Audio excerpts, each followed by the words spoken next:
It was an ordinary evening at the fashionable restaurant La Bella Notte in downtown Los Angeles. Visitors leisurely savored exquisite dishes, waiters scurried between tables, and the aroma of expensive wine and truffles wafted through the air. Suddenly, the door flew open, and Sylvester Stallone entered the hall, in a black leather jacket, dark glasses, and with an expression of absolute confidence on his face. His appearance caused a slight excitement. Someone pulled out their phones, someone whispered to their neighbors at the table. Stallone did not wait to be shown to his table. He confidently headed to his favorite place by the panoramic window. But here he was stopped by a young waiter in a perfectly ironed shirt. "Excuse me, sir, but this table is already reserved," the guy politely informed. Stallone pushed his glasses up his nose and looked at him. "Reserved? For whom? For the president?" "For Mr. Johnson," the waiter answered uncertainly. "And who is this Johnson?" "He shot Rocky. He created Rambo." "No? Then he can sit somewhere else." Stallone crossed his arms over his chest, demonstrating that he was not going to give in. The restaurant manager quickly approached the situation, trying to avoid a scandal. "Mr. Stallone, we can offer you another wonderful table." "I want this one," the actor interrupted him, pointing to a free seat by the window. The tension in the hall was growing. Visitors watched the development of events, the waiters froze, waiting for what would happen next.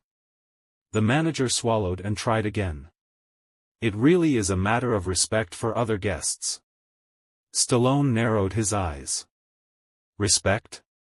Are you talking to me about respect? Do you even know how many people dream of just taking a picture with me, and you can't find me a decent table?" The manager's next words finally started the conflict. "Mr. Stallone, maybe you should reserve a table in advance like everyone else?" The hall froze.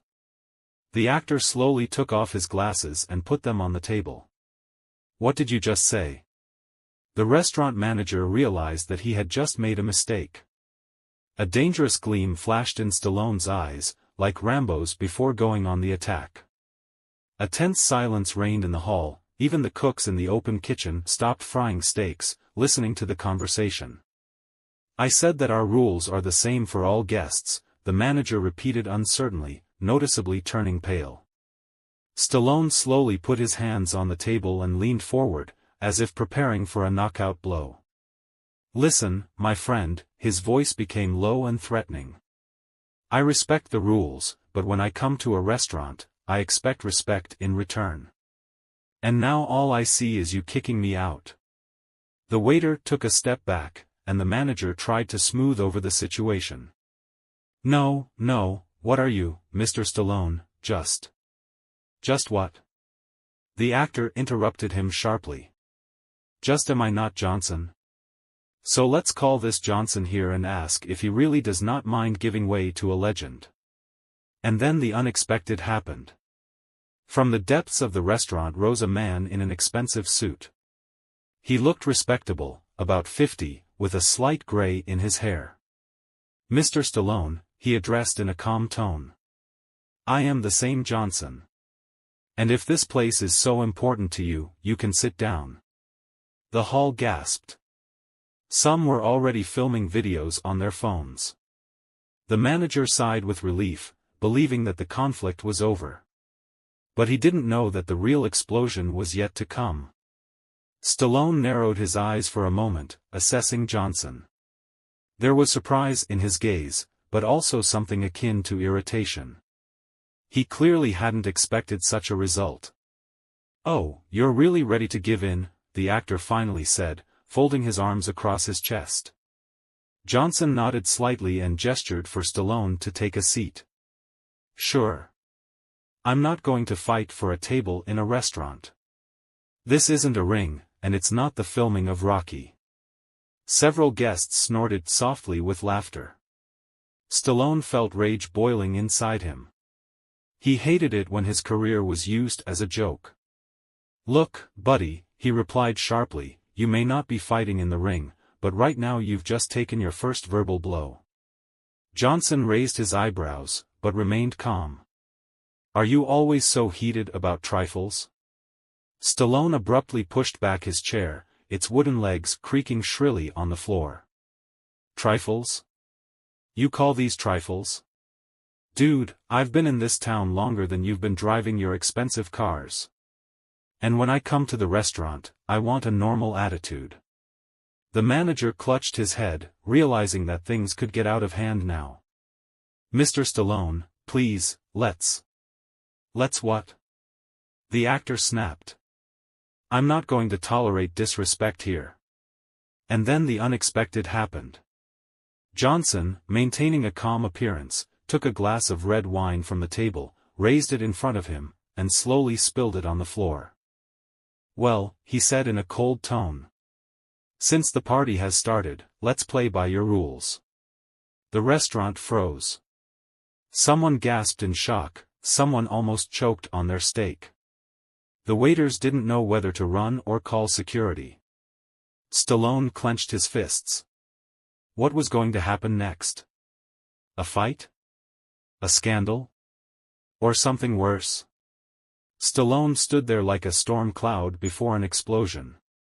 The wine spilled on the floor resembled a scene from one of his films, like blood in a ring after a hard fight.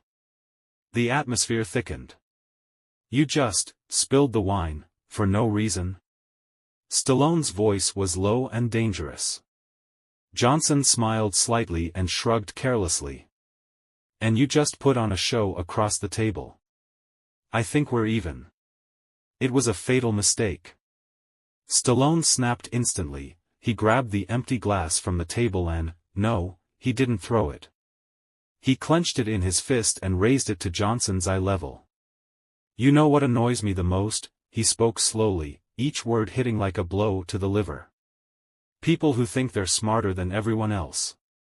Johnson tensed slightly, but remained calm. And what are you going to do, Mr. Stallone? He asked, folding his arms. The restaurant guests were delighted. It was better than any reality show. Stallone loudly put his glass back on the table. Nothing. Because I'm a grown man. Unlike some. A sharp blow. No, not physical, psychological. Now Johnson was blushing. His lips were compressed, his gaze darkened. Well, if you're so grown up, maybe instead of making a fuss, you should just ask for a table in advance? That was it. That was the point. Stallone raised his hand, nodded to the waiter and said loudly. Bring me the most expensive steak in town. At my expense. But serve it to Johnson. The guests burst into laughter. Johnson clenched his jaw. The manager almost fainted from stress. The actor put on his glasses, turned around and confidently left the restaurant. And only when the door closed behind him did the hall burst into laughter or cheers. Stallone doesn't pick fights. He wins them. In the morning, Los Angeles woke up to news that broke the internet. Stallone caused a scandal in a restaurant. Who is the mysterious Johnson, whom he humiliated? Rocky against restaurateurs. What did Stallone not share in a fashionable establishment? Stallone will not get a table. Stallone will take the entire restaurant? Journalists dug up this story in a matter of hours. One of the restaurant visitors managed to record the final scene of the conflict on his phone. The video, where Stallone epically leaves the establishment after his legendary line about the steak, gained millions of views overnight. Now I want Stallone to choose my dishes in restaurants. Someone commented on Twitter. This was the coolest knockout without a punch. Johnson, I hope the steak was delicious. Fans wrote. But the main intrigue remained one thing: who is Mr. Johnson? Journalists rushed to investigate. And here the most interesting thing began. Journalists, like sharks, smelled the scandal and rushed to investigate the identity of Mr. Johnson. Who is this man who withstood the wrath of Rambo and dared to mock Stallone himself? The first assumption: Johnson is just a random businessman who didn't know who he had run into. But that was too simple. The second assumption, Johnson is an influential Hollywood producer who has a conflict with Stallone? This was also not confirmed. And finally, the truth, Johnson turned out to be the owner of a chain of restaurants, including the very La Bella Notte. This bombshell instantly tore apart social networks. Wait, so Stallone had a fight with the owner of the restaurant? This is a new level of legendariness. Stallone literally told the owner of the establishment how to do business. I love it. Mr. Johnson, be honest, did you want Stallone to come and make your restaurant go viral? Meanwhile, Johnson himself unexpectedly made an official statement to the press. I respect Sylvester Stallone and his contribution to cinema. Our conflict is just a misunderstanding. But if he wants to come back to us, I will personally reserve the best table for him. This comment only fueled interest. Journalists were waiting for Stallone's answer. Sylvester Stallone was silent. For several days, his representatives did not give any comments, and the actor himself did not appear in public. Fans thought that he was offended or, perhaps, simply did not want to blow up the situation.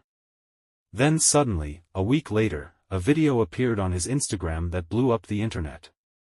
Frame 1, Stallone enters the restaurant La Bella Notte. Shot 2, he approaches the table by the window, the same one that sparked the scandal. Shot 3, standing at the table is Johnson. And smiling. Shot 4, Stallone slaps him deliciously on the shoulder, sits down at the table and says, Johnson, this time I'll eat the steak myself. The end. The internet exploded. This is the best sequel of the year.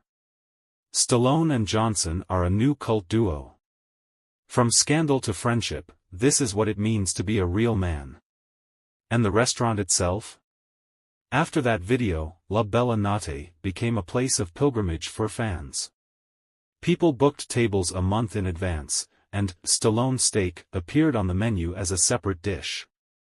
So one ordinary evening turned into a legend. And Stallone? He proved once again that even in real life he knows how to end stories beautifully.